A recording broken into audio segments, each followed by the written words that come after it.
Hello, Chicken Nuggets. Welcome to Grow TV. This is going to be awesome. Welcome to Grow TV. Hosted by Karl, where we have fun with our friends, talk about Jesus, and go over everything the Bible has to offer. Now, once again, welcome to Grow TV. Well, here we are. It's finally here, my favorite time of the year, Christmas time. Now, you may not know this about me, but I love Christmas, like, so much. How much, you may ask? Well, Christmas is the reason I wear sweaters all the time. Every time I put on these warm babies, well, it takes me back to when I was a child. Sitting around the Christmas tree with the whole family, drinking hot cocoa and organizing my grandpa's shoelaces in alphabetical order. The good old days.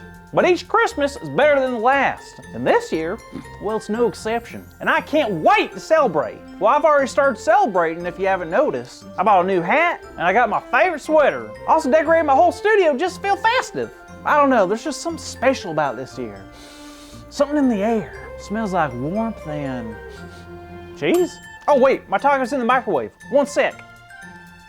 A few moments later. Sorry about that. But really, I feel something special in my soul, like something's gonna happen. It's like happiness, but more. I feel like a golden retriever is just snuggling my heart, and he's on top of a rainbow, surrounded by marshmallows and canned green beans. Sorry, I just really like green beans. Wait a minute, what is this feeling? Hold on, I might know someone who knows. Karl! Andy, how are you? Great, man. I'm getting so excited for Christmas. Dude, me too. I can't wait. That's actually what I wanted to talk to you about. I'm having a strange feeling about this Christmas. Really? Did you eat too many green beans? No, that's not it. It's just I'm getting so excited about this Christmas season, and it's giving me this overwhelming feeling that's just bigger than happiness. Oh, I know what it is. You do? Tell me. Well, let me ask you this. Have you ever heard of the word joy? Joy? Like my Aunt Joy who lives in Milwaukee? No, it's joy. It's like happiness, but stronger, more long-lasting. And true joy only comes from, can you guess who? Elizabeth Rothfeld? What? Who? Elizabeth Rothfeld. She invented mac and cheese. What? No, true joy doesn't come from her, but from who created her. God. What?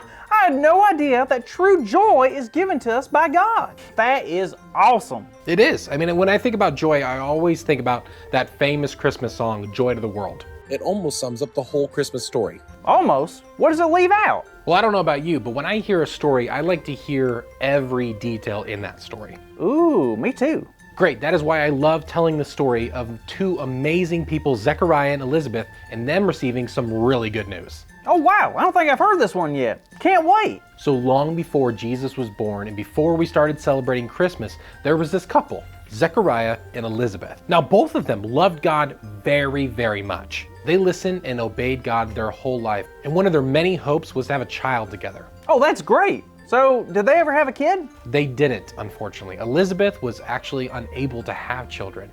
But one day, Zechariah went to the temple. Why did he do that? Well, he had a job to do, but someone special surprised Zechariah while he was at the temple. Do you know who it was? Ant-Man. Nope. McDonald's. No, that's not even a person. It was an angel, Karl. An angel? Like from heaven? Yep, the angel's name was Gabriel, and Gabriel had a very, very important message to tell Zechariah. Was he going to tell him that there's corn dogs in heaven? No, he told Zechariah that Elizabeth was going to be having a child. Gabriel told Zechariah that they would have a son and they would name him John, and John would grow up and to do amazing things. Like what?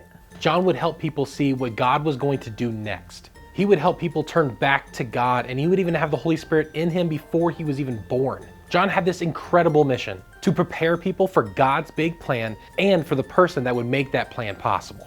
That's incredible. Can you imagine being born with plans? I'm still trying to make some. Oh, Karl, I know the plans for John to prepare others for the arrival of Jesus was really big, but did you know that you were born with big plans too? What do you mean? Well, God's had a plan for each and every one of us since the very beginning. Wow, that's good news. It sure is, and that's exactly what John would go on to bring later in his life.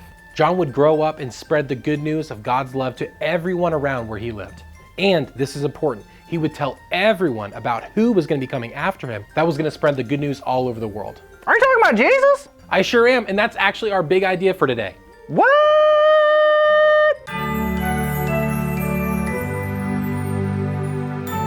Today's big idea is Jesus came to bring good news to the world. So let's shout out loud on the count of 3.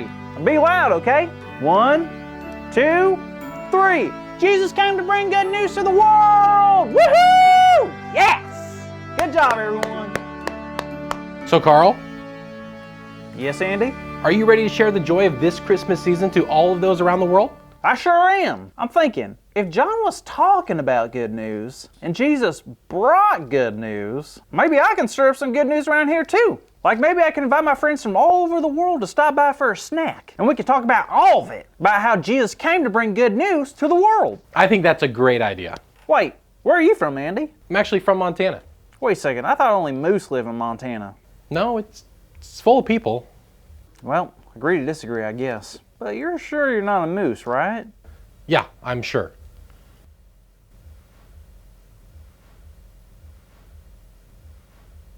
Okay, fine, I'm actually a moose. Ha! I knew it! See you next week, kids! Thank you for watching, and tune in next week for a new episode of Pro TV.